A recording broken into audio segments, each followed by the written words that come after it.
우리 옆에 있는 분들과 한번 인사 나누겠습니다. 고맙습니다. 감사합니다. 주님 안에서 사랑합니다. 여러분들 가슴에 꼭 끌어안고 고백해 주도록 하겠습니다. 사랑하는 누구누구야. 너는 하나님의 자녀란다. 사단의 권세를 이기신 참 만왕의 왕 되신 그리스도, 죄와 사망을 이기신 대제사장이신 그리스도, 하나님 만나는 길이 되신 참 선지자이신 그리스도가 지금 내 안에 함께 계신다. 세계복음화를 이루는 참 전도자의 축복을 누리는 가운데 시대와 미래와 237 현장 살기는 귀한 랩런트가 되려 반드시 그렇게 될 줄로 분명히 믿습니다. 오늘은 사무엘하 7장 2절에서 9절까지 말씀 보시겠습니다.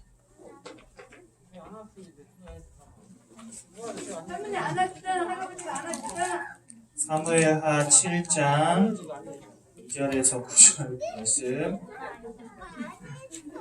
한 목소리로 함께 보겠습니다. 사무엘하 7장 2절에서 9절 말씀 한 목소리로 함께 봉독하도록 하겠습니다. 시작.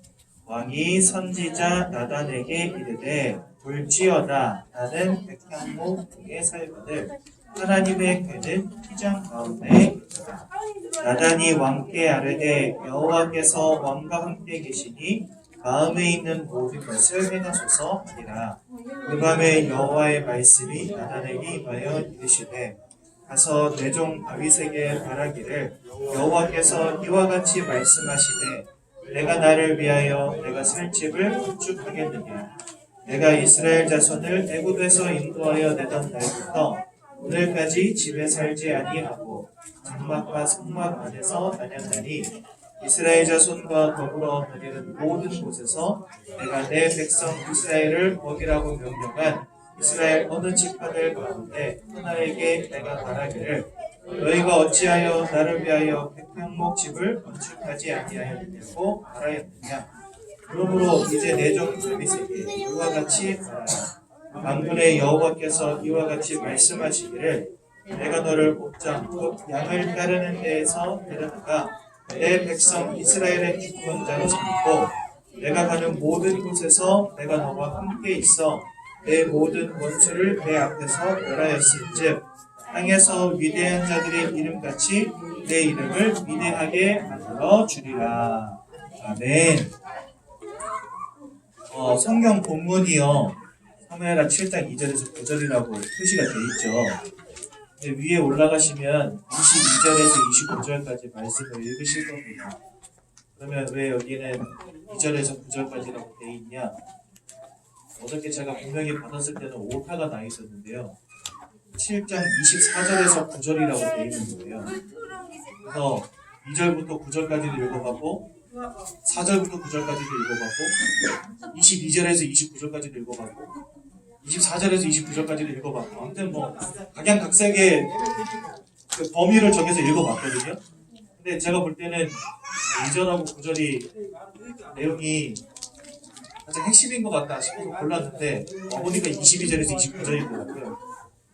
그런데 다행히도 그래서 오늘 본문 잘못 잡았구나 이랬는데 다행히도 담임 목사님께서 메시지 중간에 다윗이 이와 같은 축복을 받게 된 계기가 7장 2절에 나옵니다 이렇게 말씀하셨어요. 그래서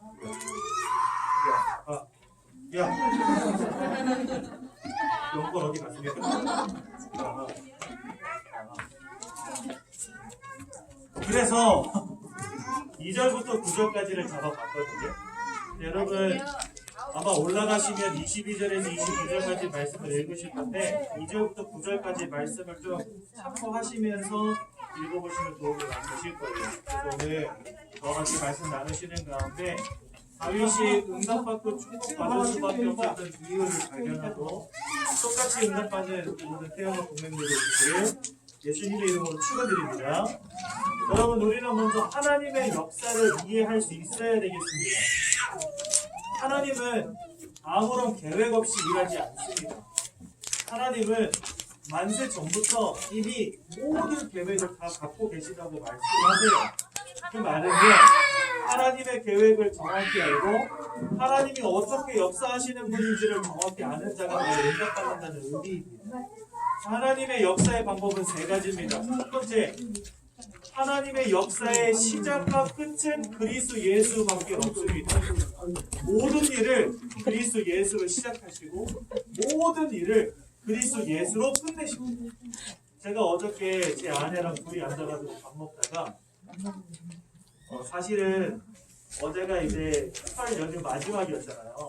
근데 우리 집 아이들 저희 식구가 5명이니까 어디 가지도 못하고 누가 오지도 못하고 그래서 그냥 집에서 3일 내내 있었거든요.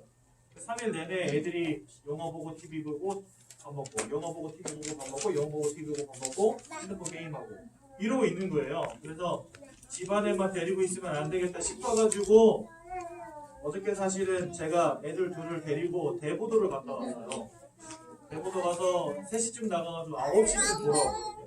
신나게 놀고 돌아왔더니 갑자기 생각난 게 뭐냐면 태영하고 메시지를 제가 아직 써서 안 되는 거예요. 주소를 만들어야 되는 거예요.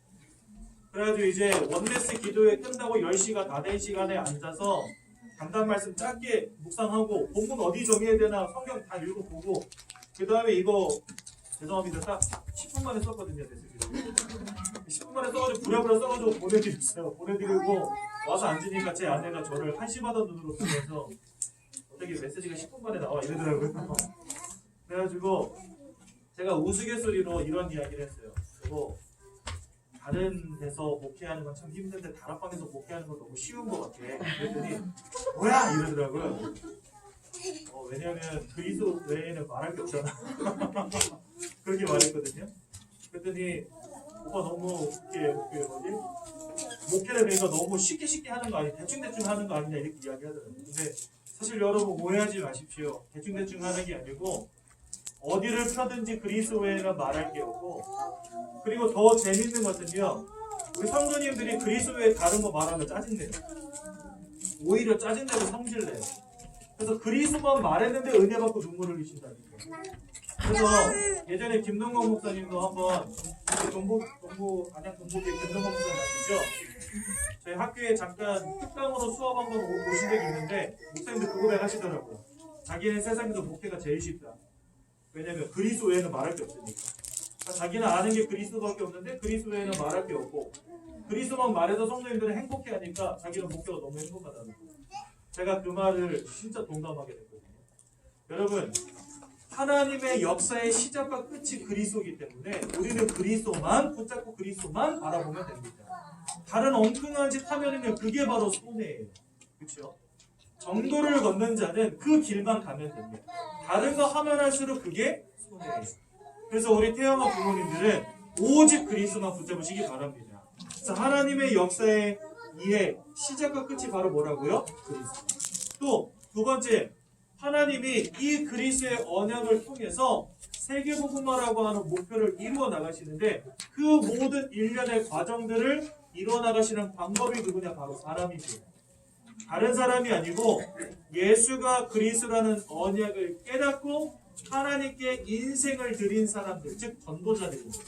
그래서 이 자리에 계시는 모든 태영아 부모님들이 우리 후대를 하나님의 언약 가운데에서 그리스도 예수만을 말하는 세계복음화의 주인공, 즉 전도자로 세워나가신다면 여러분들의 후대가 바로 다윗과 같이 응답하는 후대가 되는 것입니다. 그래서 하나님의 목표는 바로 세계복음. 여러분, 하나님의 역사의 방법을 반드시 기억하시고 이대로 응답받으시기 바랍니다. 그렇기 때문에 전도자의 삶보다 축복된 인생은 없는 거예요. 여러분, 왜 다윗이 응답받았습니까? 오늘 사무엘하 7장 2절에 보니까 나는 백향목 중에 있는데 하나님의 궤는 휘장 안에 있도다. 그거를요 다윗은 가장 슬퍼했어요. 나는 이 의리의리한 궁전 안에 있는데 저 하나님의 언약궤는 저 밖에 바라보는 천막 안에 있는 걸 가장 가슴 아파야 돼요. 이게 뭐였냐면 다윗의 마음속에 늘 있었던 믿음의 고백이었습니다.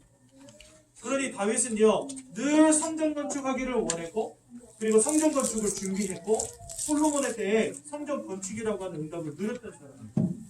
일평생 나를 통해 살아계신 하나님이 모든 이스라엘 백성들에게 보여지고 전달되고 각인되기를 원했던 사람이 바로 다윗입니다. 그게 전도자지 누가 전도자입니까? 그렇죠? 이 전도자의 삶을 누렸던 다윗의 인생을 하나님은 축복하실 수밖에 없었죠. 여러분 왜 전도자의 삶이 축복일 수밖에 없습니까? 첫 번째 이유는 전도자는요 예수 그리스도를 통해서 인생의 근본의 문제로부터 완전히 해방받은 사람이에요. 즉 영적인 결론을 가진 사람이기 때문에 축복받을 수밖에 없는 거예요. 세상 사람들은 그저 돈 따라가고 성공 따라가고 명예 따라가고 권력 따라가지요. 하지만 하나님은 전도자의 인생을 운명과 사주팔자로부터 해방받은 진리 안에서 참된 자유를 누리는 인생으로 바꿔주셨다는 거예요. 여러분들은 전도자의 삶을 살아간다는 것 자체가 영적인 최고의 해방의 축복을 누리는 것과 마찬가지입니다. 두 번째로 전도자의 삶은 절대적 응답의 삶인 것입니다. 여러분 인생을 살아가다 보면 때로는 문제 가운데 있기도 하고 응답 가운데 있기도 합니다. 우리 인생은요 굴곡이라는 얘기죠. 세상 사람들은 내가 문제 당하면 인생이 실패하고 무너졌다는 거예요. 하지만 전도자의 인생은 어떻지요? 내가 어떤 상황 가운데, 어떤 환경 가운데, 어떤 문제 가운데 있다 할지라도 하나님이 우리의 인생을 지키시고 이끌어 가십니다. 그게 바로 인생의 결론인 것입니다. 그래서 우리는 낙심할 필요도 없고 걱정할 필요도 없습니다. 왜요?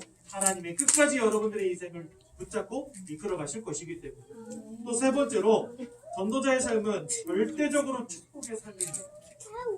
이것은요 하나님 주시는 응답은 시한부적인 응답이 아니라 유통기한이 있는 응답이 아니라 나를 통해 시작된 이 응답은요 여러분들을 통해 여러분들의 가정과 가문 후대에게 계속해서 영원히 미치는 영원한 축복이 됩니다. 세상의 것은 손에 쥔 것처럼 보이지만 아지랑이처럼 사라져요. 모래는 움켜쥘수록 손에서 빠져나간다. 물은요 참 좋은 것이지만 아무리 지으려고 해도 손으로 잡을 수가 없어요. 이게 바로 세상의 복입니다. 언제 잃어버릴지 모르고 언제 사라질지 모르는 것. 하지만 하나님이신 축복은 세상의 것과 비교할 수 없는 영원한 축복. 나와 우리 가정과 가문과 후대를 살리는 영원한 축복이 되는 것입니다. 그래서요 전도자의 삶을 살아간다는 것 자체가 우리 인생의 가장 큰 축복임을 기억하셔야 됩니다.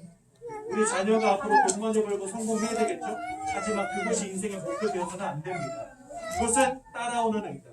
그렇다면 우리 자녀들은 절대적으로 놓치지 않고 받아야 될 응답이 뭘까요? 다윗과 같이 성전을 마음에 담고 성전 중심, 성전 올인으로 살아가는 전도자의 인생으로 바꿔줘야 되는 거죠. 여러분, 여러분들의 가정을 이와 같은 언약을 전달하는 귀한 현장으로 바꾸시기 바라고 여러분들의 후대를 전도자로 세워나가는 최고의 축복 누리시기 바랍니다. 그래서요, 여러분들의 가정이 얼마나 축복된 것인지를 보셔야 합니다. 다윗은요, 성전의 의미를 발견했다 그랬습니다. 단순히 성전의 의미를 발견한 것은 아니었습니다. 아브라함을 통해서 다윗에 이르기까지 하나님이 주셨던 가나안 땅과 예수 그리스도의 언약이 전달되어서 다윗에게까지 이르게 되었습니다. 언약을 전달받은 다윗에게 있어서 그리스도의 언약을 기억하고 각인하고 누리는 성전은 최고의 응답의 현장이었습니다. 즉 다윗에게 있어서 이 언약의 활동을 이어서 지금까지 예수 그리스도의 언약을 붙잡았다는 것 자체가 다윗에게는 최고의 축복임을 알게 되었던 거예요.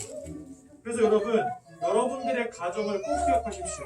여러분들의 가정은 아브라함으로부터 시작된 그 언약이 계속해서 전달되어져서 언약의 활동을 이은 곳임을 꼭 기억하셔야 됩니다. 여러분, 나는 이스라엘 사람도 아니고 이스라엘 왕족도 아닌데 어떻게 언약의 혈통을 이은 자입니까? 하나님이 주신 그 언약의 혈통은 단순히 피의 혈통을 말하는 게 아니에요. 아시죠? 하나님이 주신 혈통은 예수가 그리스도라는 그 언약을 잃어버리지 않은 혈통을 말하는 거예요. 그래서 여러분 예수가 그리스도라는 언약을 붙잡은 가정들마다 아브라함의 언약의 활동을 잇는 자들이 되는 거죠. 다윗이 받았던 은혜가 바로 여기 있습니다. 여러분들이 바로 이어받는 은혜의 주인공임을 기억하셔야 됩니다. 두 번째로 그러다 보니까 하나님은요 그 다윗의 인생에 왕가를 이루도록 하셨어요. 단순히 왕가를 이루도록 하신 게 아니라 그 다윗의 후손들로 하여금 왕이 계속해서 배출될 것이다 하나님이 약속하는 그런 왕가를 이루게 하셨습니다. 아 내가 왕이 될 거야? 여러분 그런 의미가 아니죠. 우리는요 하나님이 우리 인생의 주인이 되어주셔서 더 이상 사단의 권세가 함께하지 아니하는 모든 흑암과 저주의 세력이 예수 이름으로 완전히 꺾여버린 그래서 하나님과 함께하는 보좌의 축복을 누리는 왕같은 제사장으로 바뀐 인생이 된 것입니다. 여러분 내가 그저 인생에서 축복을 받을 거야, 내가 성공할 거야, 남들처럼 높아질 거야, 이거는 하나님이 여러분들의 시간표를 따라 예비하신 복일 뿐 이미 여러분들에게 와 있는 왕같은 권세가 있음을 기억하시라는 겁니다. 사단의 권세가 틈타지 못하는 왕같은 권세, 죄와 재앙의 세력이 틈타지 못하는 왕같은 권세, 더 이상 인생에 기진함과 방황함이 없는 하나님과 함께하는 최고의 축복을 누리는 왕같은 제사장, 그렇게 여러분들을 세워나가신다는 거예요. 그게 바로 우리가 누리는 삶의 응답이고, 그러면서요 이 아브라함의 혈통을 통해 결국 누가 오셨습니까? 그리스도 예수가 오셨습니다. 여러분들을 통해 그리스도 예수가 온 땅 만민들 가운데 증거되고 전파되고 선포되어지는 날이 반드시 오게 될 줄로 분명히 믿습니다. 그게 바로 뭐냐? 세계복. 오늘 제가 드리는 말씀을 꼭 기억하시고 또 우리 담임 목사님 주시는 말씀을 꼭 기억하시기 바랍니다. 핵심적인 부분은 이것입니다. 다윗이 성전을 마음에 담고 성전을 지어 올리려고 늘 하나님 앞에 기도하며 준비했는데요. 그 궁극적인 이유가 뭐냐? 성전은 구약 성경을 통틀어서 예수 그리스도를 예표하는 것 가운데 최고의 현장이 바로 성전이라고 그렇게 말씀하셨습니다. 성전에서는요 날마다 하나님께 피해 제사를 드렸습니다. 피해 제사는 곧 십자가에 못 박혀 돌아가실 그리스도 예수를 의미합니다. 그 피제사를 통해서 여러분들의 원죄와 재앙의 문제가 완전히 끝나버렸습니다. 또 하나님께 예배하는 그곳에 하나님이 임재하셨습니다. 하나님을 떠나 방황할 수밖에 없는 우리 인생 가운데 하나님이 찾아와 주시고 우리를 만나 주신 거예요. 예수를 통해 우리는 하나님께 나아갈 담력을 얻게 되었다는 성경 말씀하시거든요. 즉 성전은 우리의 죄와 재앙의 문제, 사단의 문제, 흑암의 문제를 꺾는 유일한 현장이요, 우리의 죄악의 문제를 끝내는 유일한 현장이요, 하나님을 만나는 유일한 현장이거든요. 즉 성전은 그리스도 예수를 복음으로 우리에게 보여주시는 게 바로 성전이에요.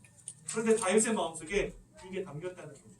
우리 모든 부모님들의 마음속에 오직 복음, 시작과 끝이 되신 오직 복음이 담길 때 여러분들의 인생이 다윗과 같이 응답받게 되는 것입니다. 이 자리에 계시는 모든 태어난 부모님들 오직 그리스도의 언약만 붙잡으시길 바라고, 여러분들의 자녀를 다윗과 같이 응답받는 이 시대에 하나님의 복을 누리는 귀한 후대들로 불러내시기를 예수님의 이름으로 축원드립니다. 제가 한번 기도하고 말씀 마치겠습니다. 하나님 은혜 너무나 감사를 드립니다. 우리 모든 부모님들의 마음속에 하나님의 역사의 방법이 밝히 보여지게 하셔서 오직 그리스도만 붙잡고 전도자의 축복을 누리는 가운데 세계복음화의 응답을 누리게 하여 주옵소서. 우리 모든 후대들의 마음속에 오직 복음만 각인시키게 하시며 세계복음화의 축복을 누리는 전도자로 키워내도록 우리 모든 태영아 가정들을 가정교회로 세워 주옵소서. 예수님의 이름으로 기도드렸습니다. 아멘.